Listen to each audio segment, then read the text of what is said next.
bourgeois ne sont que des bandits. Ils volent et tuent les travailleurs pour avoir des profits. Mais unis comme dans une grande armée, nous écrasons la bourgeoisie, rien ne peut nous arrêter. Nous écrasons la bourgeoisie, rien ne peut nous arrêter. Merci beaucoup. Merci. En préparant ma présentation, je me suis dit, probablement la meilleure façon de commencer, ce serait en citant un homme célèbre, George Bush. Le père, en fait, George H. Bush. Son discours qui s'appelle New World Order de mars 1991. Donc ça va comme suit. Jusqu'à présent, le monde que nous avons connu était un monde divisé. Un monde de barbelés, de blocs de béton, de conflits et de guerres froides. Aujourd'hui, nous pouvons voir un nouveau monde se dessiner. Pour reprendre les mots de Winston Churchill, un ordre mondial dans lequel les principes de justice et de fair play protègent les faibles contre les forts. Un monde dans lequel la liberté et le respect des droits de l'homme trouvent leur place parmi toutes les nations. Je ne sais pas qu'est-ce que vous en pensez, mais je pense que c'est le concentré de l'absence complète de perspective des capitalistes. Parce que tout ce qui est dit là, c'est exactement le contraire qu'on voit aujourd'hui. C'est une mauvaise blague. Parlez-en aux gens à Gaza. On ne peut pas être communiste sans avoir le sang qui bouille devant ce qui se passe là-bas. Mais ça montre qu'à l'époque actuelle, la liberté des nations, c'est une grosse menterie. Puis évidemment, Gaza, c'est le pire des exemples, mais ce n'est pas le seul, comme Juliana l'a mentionné. On a l'Écosse, par exemple. Il y a eu un référendum sur l'indépendance en 2014. L'indépendance est soutenue par 40-50 % de la population aujourd'hui. Mais en 2022, la Cour suprême britannique a déclaré que l'Écosse n'aurait pas le droit d'avoir un deuxième référendum. L'autodétermination, c'est pour les colonies, mais pas l'Écosse. C'était ça, c'était ça la justification. En Catalogne, en 2017, il y a eu un référendum sur l'indépendance. L'État espagnol a envoyé la police anti-émeute confisquer les bulletins de vote. Le principal dirigeant nationaliste est obligé de s'en aller en exil. Même si le oui a gagné, la Catalogne n'est pas plus indépendante aujourd'hui qu'il y a 6 ans. Aussi, en 2023, il n'y a pas juste eu Gaza. Il y a eu un autre conflit qui est passé un peu plus inaperçu, dans le Haut-Karabakh. Donc, il y a eu une république autonome entre l'Arménie et l'Azerbaïdjan qui a été dissoute. Presque toute la population, 100 000 personnes, ont fui vers l'Arménie. Un nettoyage ethnique dans l'indifférence des gouvernements en Occident. Tout ce que ça montre, c'est que l'oppression nationale est bien vivante, que la classe capitaliste, partout dans le monde, fomente l'oppression, les divisions entre les travailleurs et les opprimés. Je ne pense pas que j'ai besoin de justifier plus que ça pourquoi c'est important d'étudier la question nationale. Je n'ai pas non plus besoin de vous expliquer pourquoi c'est important au Québec et au Canada. Mais si on prend un pas de recul un peu, qu'est-ce que les communistes veulent? On veut un monde où le capitalisme aurait disparu, où toute forme d'oppression nationale ou autre aura disparu. Puis quand on y pense, il n'y a pas de nécessité pour les frontières, les passeports, les douaniers. Les camarades américains en sauront quelque chose, les quelques-uns qui ont eu un peu de difficulté à la frontière hier. Mais bref, on veut l'union la plus proche possible des travailleurs de tous les pays pour arriver à une société communiste unie, libérée de toute cette oppression-là. Puis les communistes, on défend tout ce qui aide à surmonter les animosités nationales. Mais ce n'est pas toujours simple comme question. Donc la question nationale, c'est une question extrêmement riche. Puis il n'y a pas de recette à appliquer comme une recette de cuisine à chaque question, la même recette. C'est une question très concrète. Puis chacune doit être regardée telle qu'elle est pour évaluer c'est quoi la bonne position pour les communistes. Mais en même temps, on est guidé par des principes clairs, des idées qui proviennent de décennies, de plus qu'une centaine d'années de lutte, avec l'école qui porte sur Lénine en fin de semaine. Donc je ne vais pas juste parler de Lénine, Marx et Engels ont beaucoup contribué à notre position sur la question nationale. Mais à mon avis, c'est une des meilleures contributions de Lénine au marxisme. Il a écrit plein de textes là-dessus. Puis si ma présentation peut au moins vous donner un peu envie d'aller lire les textes vous-même, bien juste ça, je vais être très content. Mais donc, pour commencer, je pense que la première question, c'est quoi une nation? Ça peut peut-être avoir l'air simple, en fait. C'est comme quand tu demandes à quelqu'un de t'expliquer « Ah, c'est quoi le temps? » Tout le monde sait c'est quoi du temps, mais c'est pas facile à expliquer. Mais donc, pour répondre à la question, faut regarder l'histoire du développement des nations. Puis peut-être la première chose que je dirais, c'est que les nations n'ont pas toujours existé. C'est même un produit récent de l'histoire humaine. Puis en fait, l'arrivée des nations dans l'histoire est liée directement au développement du système capitaliste. Puis avant ça, c'est pas possible de parler de nation en tant que telle. Avant la montée de la bourgeoisie, le développement du capitalisme, à l'époque du féodalisme en Europe, par exemple, ce qui dominait, c'était les cités-États, les tribus, les empires. Pas exactement la même chose que des nations. Puis une des nécessités du développement capitaliste, c'est la création d'un marché national unifié. Puis c'est pas quelque chose qu'on avait avant, un vrai lien économique solide. Juste pour donner un exemple, une anecdote d'un marchand allemand autour de l'année 1550. Il disait quand la ville de Bâle, en Suisse, ben, dans ce qui est aujourd'hui la Suisse, et la ville de Cologne, ils devaient payer 31 taxes. Chaque communauté avait sa propre monnaie, ses propres règles, ses propres unités de mesure même. Pour assurer le développement capitaliste, il fallait briser ces barrières-là. L'esprit de clocher, le particularisme. Puis dans ce qui est la France aujourd'hui, par exemple, les gens avaient plus d'allégeance à leur seigneur local qu'au roi, dans un sens. Et donc, la bourgeoisie, pour instaurer son pouvoir, n'avait pas le choix et avait intérêt à se présenter comme la représentante du peuple et donc de la nation. Et donc, la Révolution française de 1789 a uni, centralisé les ressources pour que la Révolution vainque la contre-révolution. C'est à travers ce processus-là que s'est développée la conscience nationale française en tant que telle. Puis c'est un processus, comme je l'ai montré, parallèle au développement du capitalisme, au développement d'une vraie économie de marché. C'est généralement avec la Révolution française que commence la formation des nations telles qu'on les connaît en Europe. Il y a des exceptions. La Hollande et la Grande-Bretagne avaient eu une guerre révolutionnaire avant. Ici, les États-Unis, évidemment. Mais donc, la formation des nations, c'est un processus qui coïncide avec l'époque des révolutions bourgeoises. Puis il faut comprendre que la formation des nations, c'était extrêmement progressiste, au sens où ça participait à mettre fin au reste du féodalisme, à jeter les bases pour le développement des forces de production, puis au développement de la classe ouvrière, ultimement. Donc, généralement, en Europe, les nations se forment entre la Révolution française et l'unification allemande de 1871.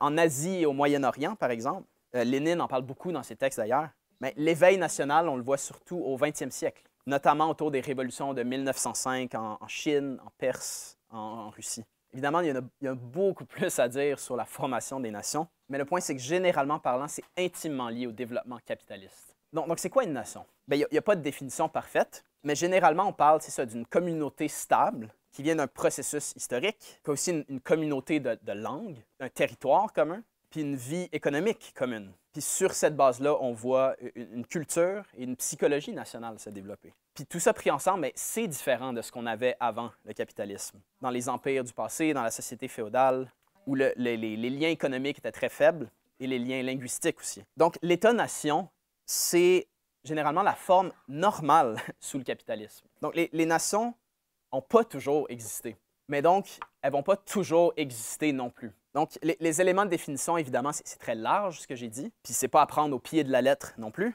La Suisse a 3 langues et pourtant, je pense qu'il y a une telle chose que la nation suisse. Je pense. mais la définition, c'est un bon point de départ en général. Mais c'est aussi un processus inégal, la formation de nations. Une fois qu'on a quelques nations qui se développent, elles se mettent aussi dans le chemin des autres nations. Puis on voit toutes sortes de relations d'oppression qui se forment. Les Irlandais par l'Angleterre, la Russie qui opprimait plein de gens, je vais en parler tantôt. Puis avec la formation des gros empires coloniaux, des puissances impérialistes, mais ça va jeter le terrain pour une lutte d'émancipation nationale à grande échelle, en Afrique, en Asie et ailleurs. Et donc, la position des communistes sur la question nationale a été développée en premier par Marx et Engels. À leur époque, il y avait l'Irlande et la Pologne qui étaient des grosses questions pour le mouvement. Puis l'idée principale dans les écrits de Marx, c'est l'idée d'évaluer la question nationale sous l'angle des intérêts de la classe ouvrière dans son ensemble. Donc, ce que ça veut dire, ça, c'est que tout ce qui favorise la lutte de classe contre le système capitaliste, tout ce qui favorise l'unité des travailleurs des différents pays, des différentes nations, je devrais dire, devrait être appuyé. Et tout ce qui nuit à cette lutte-là ne devrait pas être appuyé. Puis Marx et Engels, à leur époque, ont appuyé certaines luttes nationales et on n'a pas appuyé d'autres. Il y a le cas de l'Irlande. L'Irlande était dans une union forcée avec l'Angleterre. Puis Marx avait pris la position que le mouvement ouvrier devait défendre l'indépendance de l'Irlande. Donc la fin de l'union forcée avec l'Angleterre. Mais je veux juste montrer c'était quoi le raisonnement de Marx puis comment il présentait cette idée-là. L'Angleterre, c'était un pays clé pour la Révolution. C'était la plus grosse classe ouvrière au monde. Puis Marx expliquait que l'union forcée avec l'Irlande, c'était un obstacle à la lutte révolutionnaire, ultimement, pour plusieurs raisons.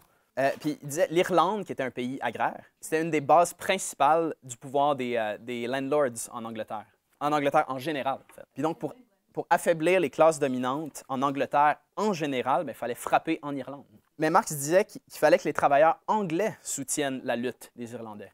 C'est là que Marx a utilisé une phrase que vous connaissez peut-être déjà. Un peuple qui en subjugue un autre forge ses propres chaînes. C'est très profond comme idée, ça.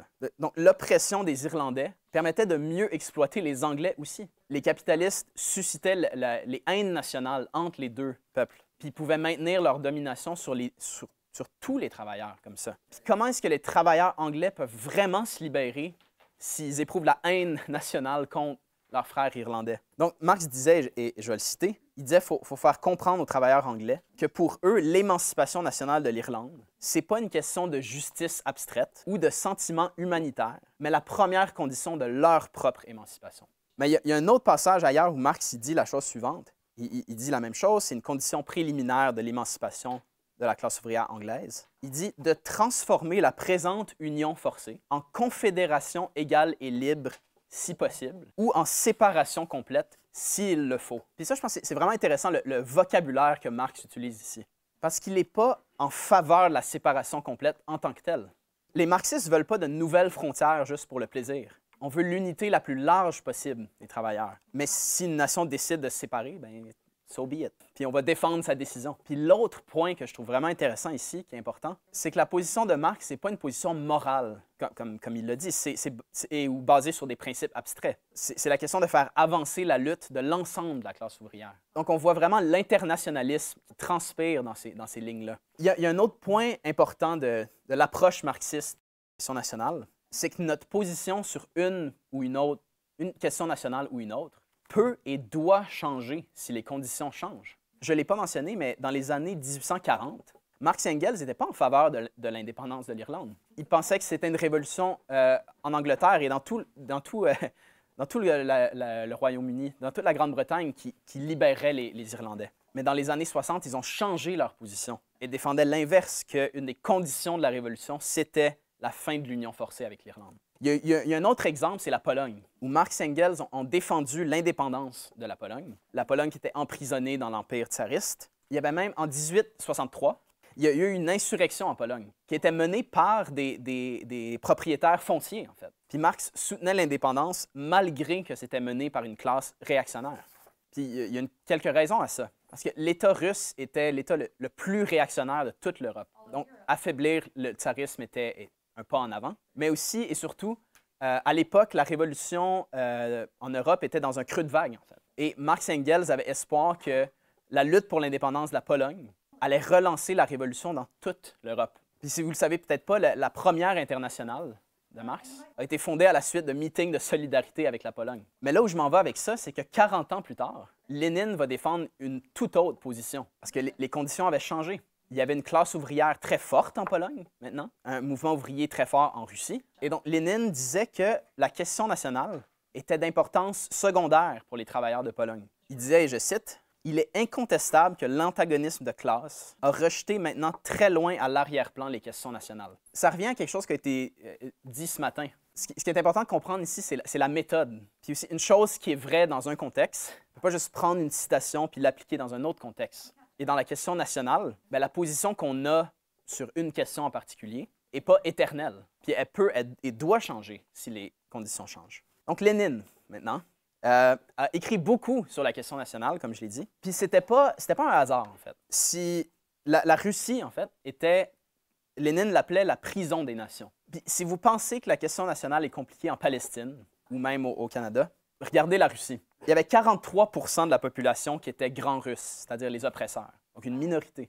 Et le reste, c'était un paquet de groupes opprimés. Il y avait 200 peuples ou groupes linguistiques dans l'État tsariste. L'État tsariste imposait une politique de russification à tout ce monde-là. Il y avait même 650 lois anti-juifs, spécifiquement. Donc la question nationale était vraiment extrêmement importante. Donc, au congrès du Parti social-démocrate, en 1903, les marxistes ont adopté leur position, qui était la défense du droit à l'autodétermination pour toutes les nations de Russie. J'imagine que ce n'est pas la première fois que vous entendez le terme autodétermination. Mais donc, qu'est-ce que ça voulait dire, ça, pour Lénine? C'était un droit politique, le droit de se séparer, puis d'aller jusqu'à former un État indépendant si la majorité le souhaite. Donc, c'était une revendication démocratique de base. J'irais même à dire, en fait, strictement parlant, ce n'était pas une revendication socialiste. Donc, comme j'ai dit, la formation des États, des nations, ça coïncide avec le développement capitaliste. L'autodétermination, c'est un droit démocratique bourgeois élémentaire. Puis c'est une question qui aurait dû être réglée par la bourgeoisie. Mais non, avec cette position-là, qu'est-ce que Lénine essaie d'accomplir ici? C'est important parce que dans la question nationale, j'ai dit au début, notre but, c'est surmonter les animosités nationales, favoriser l'unité des travailleurs de toutes les nations. Puis c'était ça que la position visait à accomplir. Ça peut avoir l'air assez simple, mais c'est pas tout le monde qui était d'accord avec Lénine à l'époque. Une autre marxiste, Rosa Luxembourg, que vous connaissez sûrement, qui, elle, n'était pas d'accord avec Lénine. Luxembourg, elle-même, elle était polonaise et détestait, avec raison, le nationalisme polonais. Mais elle allait jusqu'à s'opposer à l'idée qu'il y a un point de programme sur le droit à l'autodétermination. Puis son argument se résumait essentiellement à l'idée qu'une vraie autodétermination, c'est pas possible sous le capitalisme, que les grandes puissances dominent tout le temps anyway, et que sous le socialisme, c'est pas nécessaire, parce qu'on serait sous le socialisme et on serait tous égaux. Et donc pour elle, défendre le droit à l'autodétermination, c'était renforcer le nationalisme au détriment de la lutte de classe. Puis Lénine répondait essentiellement deux trucs à ça. Donc il disait, en refusant de défendre le droit à l'autodétermination, ben, on joue le jeu de la classe dominante des pays oppresseurs, des pays qui oppriment. Donc, qui refusait le droit à l'autodétermination en Russie? Ben, c'était la classe dominante. Elle se retrouve du même côté que la classe dominante russe, si vous y pensez. Et c'est ça le message que ça enverrait au peuple opprimé. Rosa Luxembourg ignorait un point important, c'est qu'il y a une différence entre le nationalisme des oppresseurs puis le nationalisme d'une nation opprimée. C'est pas la même chose, le nationalisme des colonisateurs français puis le nationalisme algérien, par exemple, dans les années 50. Et des fois, bien souvent, le nationalisme peut être la première forme que prend la révolte contre l'oppression de tout le système capitaliste et contre le système lui-même. Mais donc, la position de Lénine, ça visait d'abord à combattre le chauvinisme grand russe. Puis il insistait pour que les camarades russes défendent, coûte que coûte, le droit des nations à l'autodétermination. C'était surtout pour les marxistes dans la nation qui oppriment. Puis je vais revenir à ce point-là. Puis la deuxième chose que Lénine disait, c'est que ça peut avoir l'air contradictoire, mais c'est seulement en défendant le droit à l'autodétermination qu'on peut favoriser une vraie unité. C'était de dire aux travailleurs des pays, des nations opprimées, nous, on ne veut pas vous maintenir dans une union forcée. Puis si vous voulez vous séparer, bien, vous pouvez. Et cette attitude-là, c'est ça qui renforce l'unité et même qui diminue le risque de séparation, en fait. Que plus une nation est respectée, bien, moins elle va vouloir se séparer. Parce que oui, ça, c'est un point que Lénine soulignait aussi, que toute chose étant égale, on est pour des plus gros États, tant du point de vue de développement économique, coopération économique, que du point de vue de la lutte des classes à une plus grande échelle. Donc, je ne parlerai pas beaucoup plus de Rosa Luxembourg, mais donc, il y a un autre point vraiment important avec la position de Lénine. Dans beaucoup de textes, il va dire qu'on a une position négative sur la question nationale. Ça peut avoir l'air un peu bizarre comme terme, mais ce que ça veut dire, c'est l'idée qu'on est contre l'oppression. On est contre les mesures antidémocratiques contre les nations. Puis c'est suffisant de dire à quoi on s'oppose. Mais Lénine distinguait ça très clairement de l'idée de devenir pour une nation ou pour telle culture ou pour une langue quelconque. Puis je pense que l'analogie la plus simple pour comprendre cette idée-là, c'est la question du divorce ou de l'avortement. On est pour le droit au divorce. S'il y a une personne dans le couple qui veut que ce soit fini, c'est fini. Puis on est contre n'importe quel obstacle au divorce. C'est la même chose, on est contre toutes les restrictions à l'avortement. Mais est-ce que ça veut dire qu'on est activement en faveur des divorces et des avortements? Non. Donc c'est une analogie limitée, mais je pense que ça permet d'illustrer le propos. Donc on est pour le droit à l'autodétermination, mais ça ne veut pas dire être pour la séparation en tout temps ou être pour telle ou telle revendication nationale à tout coup. Donc, je pense que ce qui doit ressortir de ça aussi, c'est qu'on n'a pas une position catégorique décidée à l'avance pour toutes les nations. Et on peut poser la question, est-ce que tout mouvement nationaliste est progressiste? Faut-il soutenir tous les mouvements d'indépendance ou toujours être contre? Non, la réponse est non. Ça serait quand même assez simple si c'était ça. On n'aurait pas besoin d'en discuter tant que ça. Mais non, la question nationale est beaucoup plus complexe. Donc c'est clair que ce que Lénine essaie de faire avec ça, c'est combattre le chauvinisme puis le nationalisme de la nation oppressive. Mais ça ne s'arrête pas là. Parce que ce qu'on voit dans la question nationale, c'est que dans la nation opprimée, donc oui, des fois, le sentiment national peut être la première forme de la révolte, mais il arrive souvent aussi que la perspective nationaliste amène à défendre des nouveaux privilèges pour sa propre nation ou à opprimer à ce que la nation opprimée devienne elle-même une nation oppressive. Ou ce qu'on voit aussi, c'est que les nationalistes bourgeois et petits bourgeois utilisent la question nationale ou les appels à l'unité nationale et tout ça pour couper court à la lutte de classe dans la nation opprimée et en général. Donc, il faut être pleinement conscient de cette dynamique-là aussi. Parce que la question nationale, ça ne concerne pas seulement la classe ouvrière.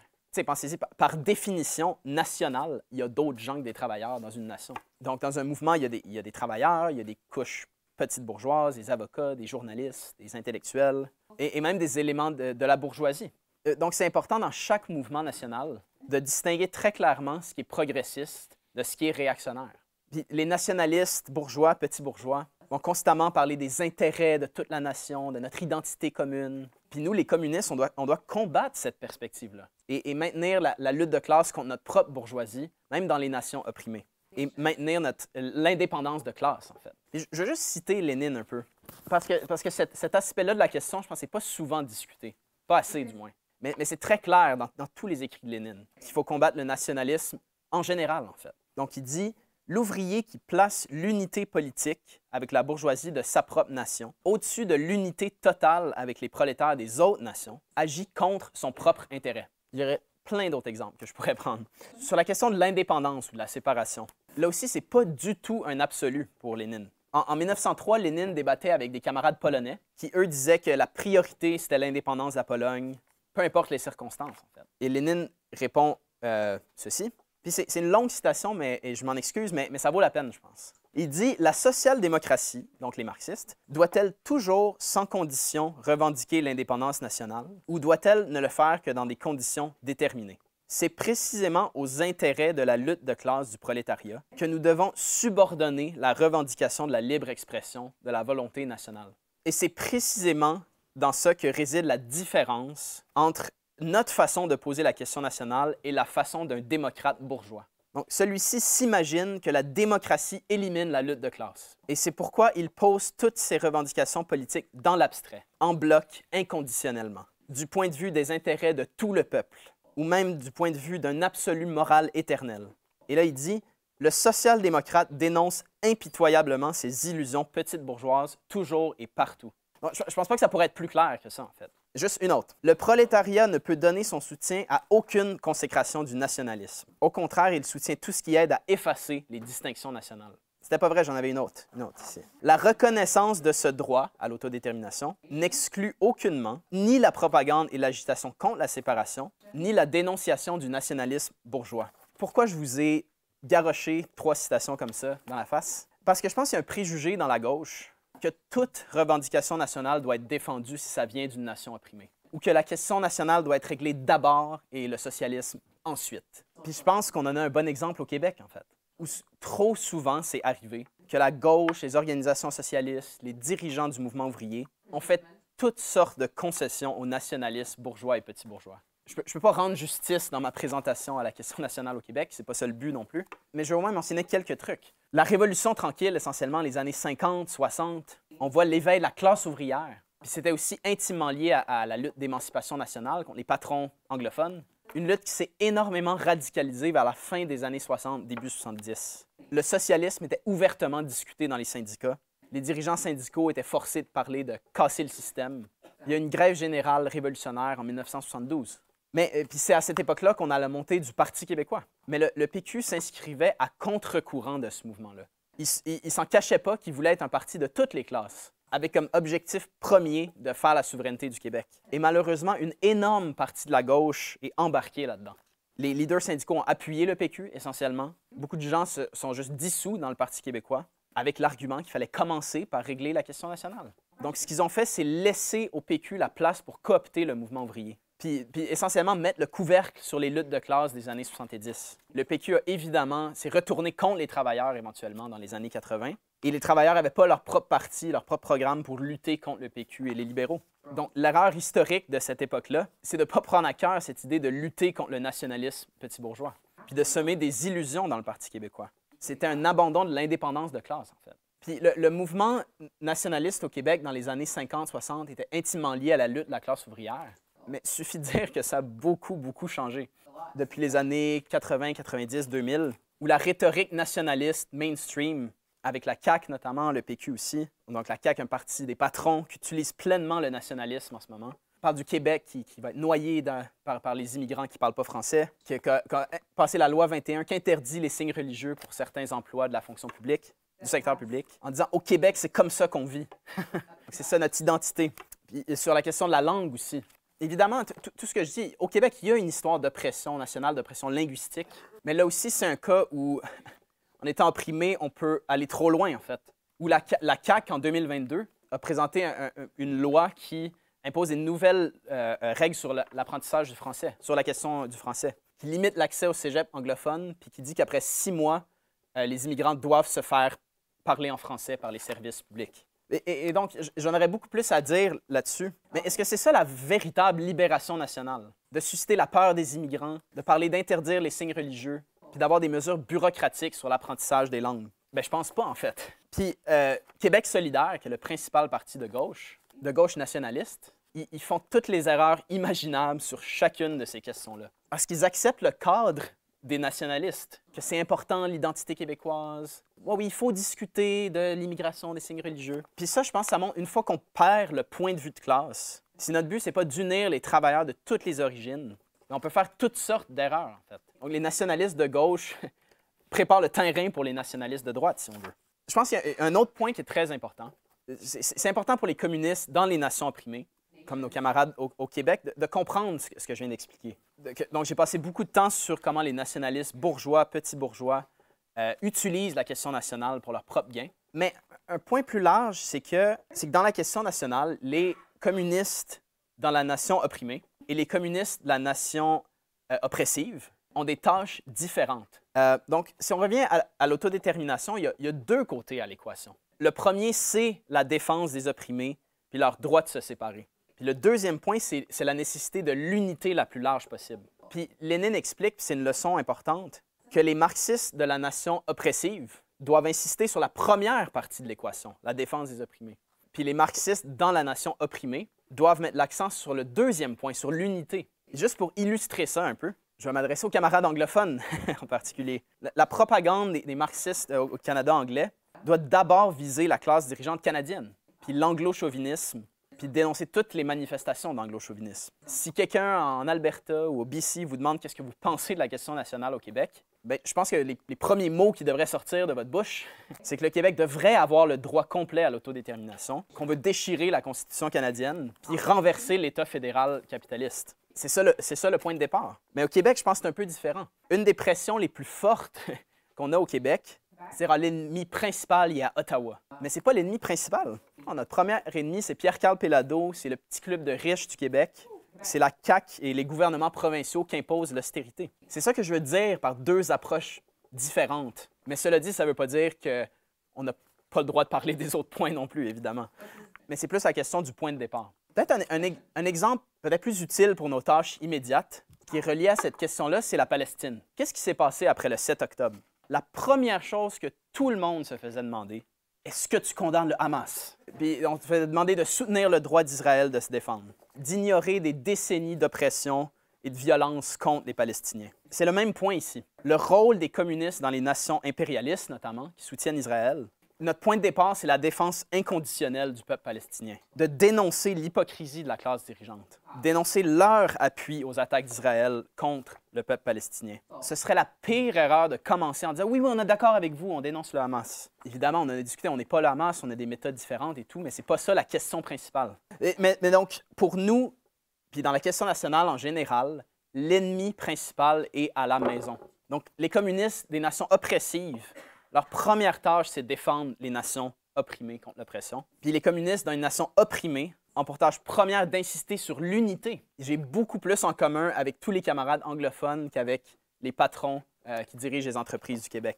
Puis ça, c'est le message qu'on doit amener dans le mouvement ici au Québec. Mais donc, ce qui est le fun avec Lénine, c'est que ce n'est pas juste des idées qui sont restées sur le papier, parce qu'ils ont pu les appliquer. Puis je parle bien sûr de la Révolution de 1917, qui est pleine de leçons sur la question nationale. Puis ça a prouvé la justesse de la position. Donc en 1917, pendant toute l'année, on le sait, c'est un énorme soulèvement de la classe ouvrière. Mais pas juste ça. Il y avait un énorme éveil national en 1917. Donc l'Ukraine a établi son propre parlement. La Finlande aussi qui demandait son indépendance. Puis c'est pas tout le monde qui sait ça, mais un an avant la Révolution russe, il y avait eu une révolte de masse des Kazakhs contre la conscription. Puis seulement les bolcheviks promettaient de respecter le droit à l'autodétermination. Le gouvernement provisoire, pendant l'année 1917, refusait de garantir ce droit-là. Ou au mieux disait « Ah, on va régler ça plus tard ». Et donc les bolcheviks prennent le pouvoir en octobre 1917, puis ils publient immédiatement une déclaration des droits des peuples de Russie, qui contient le droit des peuples à disposer d'eux-mêmes, donc l'autodétermination. Ils déclarent la suppression de tout privilège nationaux ou religieux. En décembre 1917, ils publient un document vraiment intéressant que je veux citer. C'était un appel aux travailleurs musulmans de Russie et d'Orient. Donc, ça dit la chose suivante. « Vous tous, dont les mosquées et les oratoires ont été détruits, dont les croyances et les coutumes ont été piétinées par les tsars et les oppresseurs de la Russie, vos croyances et vos coutumes, vos institutions nationales et culturelles sont à partir de maintenant libres et inviolables. Organisez votre vie nationale en toute liberté. Vous en avez le droit. » Comparez ça à l'attitude des gouvernements en Occident envers les musulmans. C'est le jour et la nuit. Mais les bolcheviks, c'était pas juste des mots, c'était pas juste des décrets puis des documents. Donc, ils ont reconnu l'indépendance de la Finlande et de la Pologne, même s'ils étaient temporairement dirigés par un gouvernement bourgeois. Mais ce qui est particulièrement intéressant, c'est qu'à peu près partout dans l'ex-empire tsariste, les peuples qui ont reçu le droit à l'autodétermination, ils n'ont pas pris la voie de l'indépendance complète. Jusqu'en 1923, il y a eu 17 républiques et régions autonomes créées dans la Fédération russe. Donc, après des décennies d'oppression, la majorité des nations se sont unies. Ça prouve ce que je disais tantôt, que quand on donne le droit à l'autodétermination pour vrai, ça renforce l'unité. Je souhaiterais avoir plus de temps pour vous dire tout ce que les bolcheviks ont accompli. C'est vraiment des miracles, en fait. Mais juste pour donner quelques exemples, il y avait cette question de retirer les privilèges puis les limitations sur les nations. Ça a mené à des choses exceptionnelles. Rendu en 1927, dans les républiques autonomes, 90% des enfants qui n'étaient pas russes recevaient l'éducation dans leur langue maternelle. En Ukraine, entre 1923 et 1932, les journaux en ukrainien sont passés de 13 à 92%. En 1927, les journaux soviétiques apparaissaient dans 47 langues. J'ai pas eu le temps de faire justice tantôt à la question linguistique au Québec, mais pour moi, il suffirait de dire que notre position, c'est s'opposer à tout privilège pour une langue ou une autre et s'opposer à toute imposition d'une langue. Parce que quand on impose une langue, ça crée des ressentiments puis de l'animosité. Ce qu'il faut, c'est donner toutes les ressources aux enfants, aux adultes, à tout le monde pour apprendre n'importe quelle langue qui est utile et qui est voulue, en fait. Puis c'était ça la politique bolchevique, puis ça fait des miracles, comme j'ai dit. Sous ce temps-là, il y avait une guerre civile en Russie au début des années 20, puis des énormes difficultés. Mais ils voulaient proactivement aider les nations à voir leurs droits et leur langue respectée. Un autre petit exemple que je veux prendre, c'est relié à quelque chose que j'ai mentionné tantôt. J'ai parlé très brièvement du conflit au Haut-Karabakh, le conflit entre l'Arménie et l'Azerbaïdjan, qui dure depuis la restauration du capitalisme dans les années 90. Mais avant la Révolution russe, il y avait aussi des énormes conflits ethniques et nationaux dans cette région-là. Il y avait des pogroms, des massacres, deux peuples qui réclamaient le même territoire. Mais la Russie soviétique a changé ça.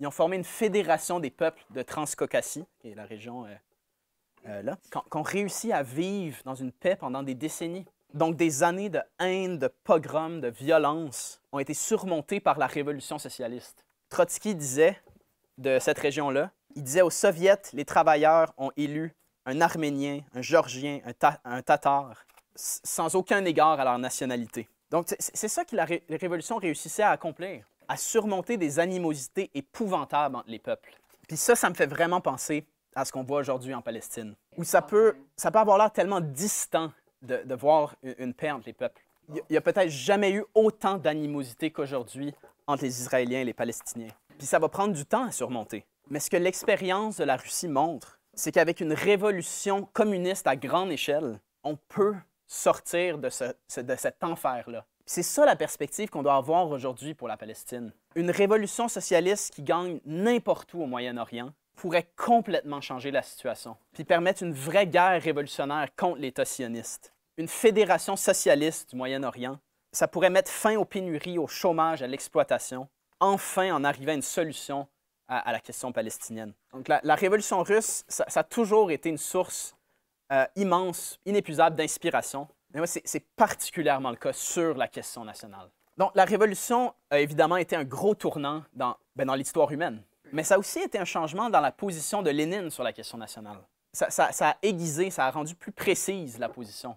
Parce qu'avant 1917, généralement parlant, jusqu'à un certain point, les écrits de Lénine laissent entendre que c'est plausible que la question nationale soit résolue sans nécessairement renverser le capitalisme. Puis donc, il donnait l'exemple de la Norvège et de la Suède, très souvent, où il y avait eu séparation en 1905, notamment grâce à la solidarité ouvrière de Suède, mais bon, peu importe. Mais donc, c'était envisageable, si on veut, en général. Mais après 1917, ça change. Puis la position se précise, si on veut. En 1919, les bolcheviks fondent l'Internationale communiste. Et au deuxième congrès, en 1920, donc Lénine avait écrit le document, le brouillon des thèses sur la question nationale et coloniale. C'est un peu le résumé de sa position sur la question nationale, après la Révolution. Donc c'est la même chose que le passé, mais en mieux, à un niveau supérieur. Donc, je vais le citer. Il dit « À la base de toute la politique de l'Internationale communiste, sur les questions nationales et coloniales, doit être placé le rapprochement des prolétaires et des masses laborieuses de toutes les nations et de tous les pays pour la lutte révolutionnaire commune en vue de renverser les propriétaires fonciers et la bourgeoisie.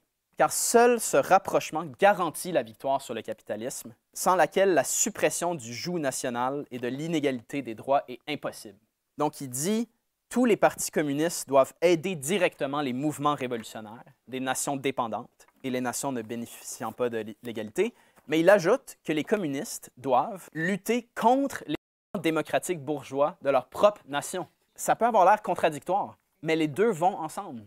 Pour avoir une véritable libération nationale, il faut faire aucune concession aux nationalistes bourgeois dans les nations opprimées. Et Lénine écrit dans le document que la seule solution, c'est une union des républiques soviétiques partout dans le monde. Puis à ce congrès-là, Lénine a pris la parole et il disait qu'en tant que communiste, il faut soutenir les mouvements bourgeois de libération des pays coloniaux seulement dans les cas où ces mouvements sont réellement révolutionnaires, où les représentants du mouvement ne vont pas s'opposer à ce que nous formions dans un esprit révolutionnaire la paysannerie et les masses exploitées. Donc les écrits de Lénine dans cette période-là vraiment résument pour moi ce qui est la question nationale aujourd'hui puis l'approche qu'on devrait avoir. Donc c'est notre devoir de prendre le bord des opprimés partout. Mais c'est aussi notre devoir de lutter contre notre bourgeoisie et les nationalistes petits bourgeois, tant dans la nation oppressive que la nation opprimée. Puis c'est plus vrai que jamais que la véritable solution à la question nationale peut venir seulement avec une révolution socialiste. Parce que partout où on regarde, la classe dominante fomente la haine puis l'oppression. Ils piétinent nos droits démocratiques, mais dans les nations opprimées, la bourgeoisie, les nationalistes petits bourgeois sont incapables d'affronter la classe dominante de la nation oppressive. La Catalogne, c'est l'exemple parfait de ça. Il y a eu un référendum. Le oui a gagné en octobre 2017. Puis le leader du Parti nationaliste n'a même pas osé déclarer l'indépendance, ou il l'a fait 10 jours plus tard. Donc les détails m'échappent, mais l'État espagnol a simplement annulé le référendum. Puis les nationalistes ont refusé de mobiliser les masses pour défendre la République qui venait d'être votée. 6 ans plus tard, la Catalogne n'est pas plus indépendante. Parce que la vraie libération nationale pouvait seulement venir avec un mouvement révolutionnaire contre l'État espagnol. Puis les nationalistes bourgeois étaient incapables, c'est pas dans leur esprit de faire ça. Donc si on a une perspective nationaliste, une perspective d'accepter le système capitaliste, on ne va jamais avoir la libération nationale. Dans un sens, on pourrait dire qu'on ne peut pas gagner la lutte de libération nationale avec une perspective nationaliste. Il faut que la classe ouvrière prenne le pouvoir. Puis c'est ça qui peut mettre fin à l'oppression nationale une fois pour toutes. Mais pour ça, ça prend un parti communiste révolutionnaire. Puis ça, c'est un de mes derniers points. C'est le fait que Lénine défend le droit à l'autodétermination, le droit à la séparation si une majorité le veut, mais il était totalement opposé à l'idée de diviser les organisations ouvrières sur des lignes nationales. Il voulait créer un parti où tous les travailleurs et les travailleuses de toutes les nations travaillent ensemble. C'est ça qu'on fait ici aussi. Presque toutes les organisations communistes, socialistes du Canada se sont cassées le cou sur cette question-là. Les organisations ouvrières sont généralement divisées sur des lignes nationales au Canada. Puis moi, ça me rend extrêmement fier d'être dans une organisation qui a surmonté ça. Je sais, c'est laborieux avec la traduction, mais ça fait partie du deal. C'est le prix à payer pour avoir une organisation unie dans tout le Canada. Puis c'est pas si pire que ça. Puis les traductrices font une très bonne job aussi. Donc, Mais si on pose la question, pourquoi il y a des animosités nationales en général? Lénine disait, la question nationale, c'est une question de pain et de beurre. Que quand il y a des pénuries, du manque, de la faim, de l'exploitation, c'est le terrain fertile pour toutes sortes d'animosités. Mais c'est possible de surmonter ça par une révolution et par la construction d'une internationale communiste qui unit les travailleurs de tous les pays. Puis moi, quand je regarde la salle aujourd'hui, je vois pas des Suisses, des Québécois, des Canadiens. Je vois des soldats de l'armée prolétarienne mondiale. Marx disait dans le manifeste communiste, les ouvriers n'ont pas de patrie. Travailleurs de tous les pays, unissez-vous. C'est ça notre identité. Notre identité, c'est qu'on est des communistes, d'abord et avant tout. Puis je vais terminer sur les paroles de James Connolly, qui était un marxiste irlandais, qui a mené une insurrection contre l'Empire britannique. Il disait « Nos demandes sont modestes. We only want the earth. Tout ce qu'on veut, c'est la terre. » Entière. Merci.